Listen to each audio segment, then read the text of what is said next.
सभी दर्शकों का प्रणाम करता हूं और मातृशक्ति का, युवाओं का, किसान का, मजदूर का, सभी का धन्यवाद करता हूं कि वो मुड़ के कांग्रेस की तरफ आ रहे हैं और वोटर कांग्रेस की तरफ आ रहा है कि सबने समझ लिया है, सबके संज्ञान में ये आ चुका है कि कांग्रेस में ही किसानों का हित है, कांग्रेस में ही मजदूरों का हित है, कांग्रेस में ही व्यापारियों का हित है, तो कांग्रेस में सबका हित छिपा है।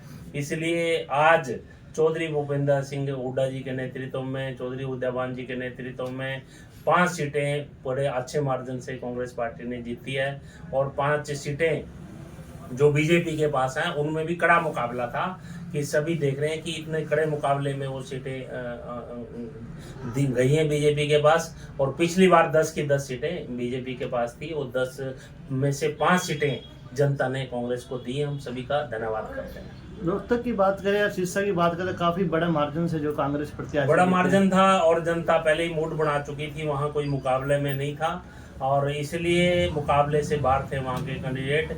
और वहाँ से सभी जिससे भी बात करें तो पहले ही ऐसा आ रहा था कि चौधरी दीपेंद्र सिंह हुड्डा जी और शैलजा जी बड़े मार्जिन से जीतेंगे।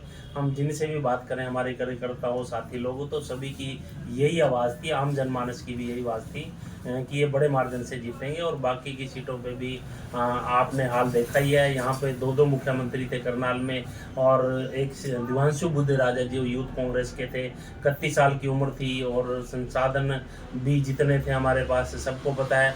और कोई लोकल में जिस तरह का उन्होंने लगाव दिखाया, 20-21 दिन का समय था सारा और इतने समय में लोगों ने 5 लाख से ऊपर वोट दिया। हम सबका धन्यवाद करते हैं। तो त्रिलोची जी कुछ नाराज भी दिखाई दिए। देखिए, हम इलेक्शन यदि कोई भी हमारा साथी लड़ता है और वो उम्मीद करता है कि हमारे सभी साथी तन मन धन से हमारे साथ खड़े हों और कहीं ना कहीं उसको ऐसा लगा होगा कि किसी साथी ने कम साथ दिया, तो महसूस होता ही है ऐसे उसमें। तो कांग्रेस पार्टी चुनाव भी आने वाले हैं, आप भी विधानसभा चुनाव आने वाले हैं और मुझे पूरा भरोसा है क्योंकि नीलोखेड़ी में मैं सबसे सीनियर हूँ और पार्टी का वफादार सिपाही हूँ। कभी मैंने यूथ कांग्रेस से अपना अभियान शुरू किया था, मेन कांग्रेस में पदाधिकारी रहा और 2 बार, और फिर मैं भारत सरकार में नेशनल खाद्य एंड विलेज इंडस्ट्री बोर्ड का मेंबर भी रहा और बुरे दौर में भी हम कांग्रेस के साथ खड़े रहे। और मैं लोगों में ही रहता हूँ, तो आपको भी मालूम है कि मैं हर दिन मैं लोग यहाँ किसी हल्के के गांव की गलियों में होता हूँ या किसी कस्बे की गलियों में होता हूँ या किसी के पास बैठा होता हूँ, तो लोगों के मुद्दे में निडरता से उठा रहा हूँ और उठाता रहूँगा कि आज नीलों के लिए हल्के की जनता को समझना चाहिए कि जो व्यक्तित्व इनकी आवाज़ उठा सकता है, जो व्यक्तित्व यहाँ के लोगों के काम कर सकता है, तो ऐसा ही चेहरा जनता को आगे लाना चाहिए। और मुझे पूरा उम्मीद और भरोसा है कि यहाँ की जनता के ऊपर और पार्टी के ऊपर कि ऐसे मुझे मौका मिलेगा। जनता ने भी सर परिवर्तन का जो भी माहौल बना रखा है, परिवर्तन आएगा, कांग्रेस ज़्यादा से ज़्यादा सीटें जीतेगी, पूरा मन जनता बना चुकी है। क्योंकि जब आप बीजेपी के नेताओं के बयान पढ़ लीजिए कि आप मीडिया में काम करते हो, कि आज से 1.5 महीना पहले मनोहर खट्टर जी के बयान थे, नायब सैनी जी के बयान थे कि कांग्रेस के लीडर चुनाव ही नहीं लड़ना चाहते। अब वो बयान खुले में थे और वो बयान जनता ने सुने भी हैं। और फिर जब मैदान में हमारे लोग आए तो तब इनसे पूछिए आज जाके कि कांग्रेस के कांग्रेस की टक्कर। सर आप मेहनत करते हैं, बाकी नेता तो इस बार इतने वोट मांगते दिखाई नहीं दिए, आप मेहनत कर रहे हो, बाकी दिग्गज नेता बहुत है करनाल में। पत्रकार जी की अभी वो समय जा चुका है। जो व्यक्ति धरातल पे किसी भी पार्टी में हो, जो व्यक्ति धरातल पे काम करता है, आज की डेट में वही लीडर जीत के आए। और जो व्यक्ति हवाबाजी में काम करता है, चाहे कोई मैं हूं, चाहे कोई भी साथी हो, यदि आप हवाबाजी में काम करेंगे कि पार्टी टिकट दे देगी, हम जीत जाएंगे, पार्टी की हवा है, हवा में भी लोग हारते हैं, हवा में लोग जीतते हैं। तो बहुत से लोग ऐसे जो हवा के भरोसे रहते हैं वो हार जाते हैं, क्योंकि वो जनता में डीपली नहीं रहते, ग्रास रूट लेवल पे नहीं रहते, दुख सुख में शामिल नहीं होते।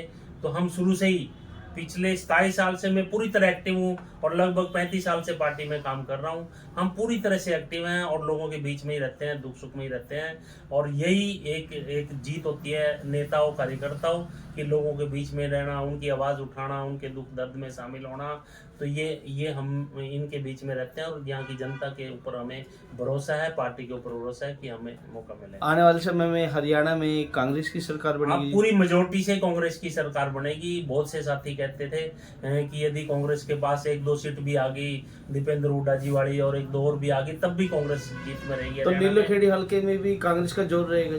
कांग्रेस का जोर रहेगा। देखिए, लोकसभा और विधानसभा, पिछली लोकसभा की गिनती उठा लीजिए कि वो हर हल्के में जो भाटिया जी हैं कितने वोटों से जीते थे, और फिर विधानसभा चुनाव आए, इसराना हमारे पास था, हसंद हमारे पास था, और यहाँ पे इंडिपेंडेंट जीता नीलोखेड़ी में।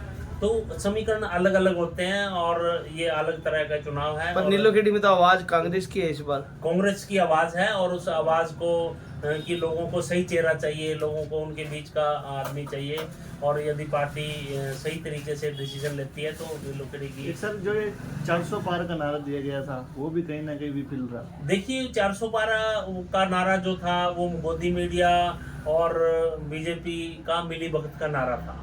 ये सोच रहे थे कि ऐसा नारा दे दें ताकि लोग उस बहकावे में आ जाएं, या कुछ हवा बन जाए, झूठी हवा बन जाए। लेकिन लोग धरातल पे क्या है, धरातल पे समझ रहे थे, इनके बेरोजगारी की चीज़ों को समझ रहे थे, इन्होंने विकास के नाम पे जो इन्होंने कुछ नहीं किया वो समझ रहे थे। अग्निवीर की योजना सबके सामने थी, गरीबों को ये दबा रहे हैं हर जगह। हमारे जैसा लीडर जो मजदूरों में से निकल के आए, ये दबाने का काम करते हैं उसको। तो सर, और ये अच्छा नहीं समझते कि उसको दिल्लीतों में से और गरीबों में से कोई व्यक्ति निकल के आए और लीडरशिप करे। सर, राम के नाम पर भी वोट मांगी जाती है। राम के नाम पे राम ने ही नकार दिया। अयोध्या में ये हार हुई है, अयोध्या में हार हुई है, और रामेश्वरम में हार हुई है। तो राम ने ही इनको नकार दिया कि नहीं, ये नहीं चलेगा, झूठ नहीं चलेगा। लेकिन हाँ, एक बात और मैं कहना चाहता हूँ, जिन लोगों के घर वहां पे गिराए गए, जिन लोगों की दुकानें वहां पे गिराई गई, जिन लोगों के बिजनेस तबाह किए गए, गरीब की हाय कभी जिस पे भी पड़ती है वो छोड़ती नहीं है। वो रोई जो वहाँ पे जो परिवार इन्होंने उजाड़े, उनका पुनर्स्थापना का काम करना चाहिए था। कहीं न कहीं उनको स्थापित करना चाहिए था, उनको मकान देने चाहिए थे। उनकी हाय इनको ले डूबेगी, अभी वो हाय तो पड़ी है इन पे, आगे और काम करेगी वो हाय। तो कांग्रेस आने वाले में बड़ी जीत रहेगी? बड़ी जीत रहेगी, इसमें कोई संदेह नहीं है।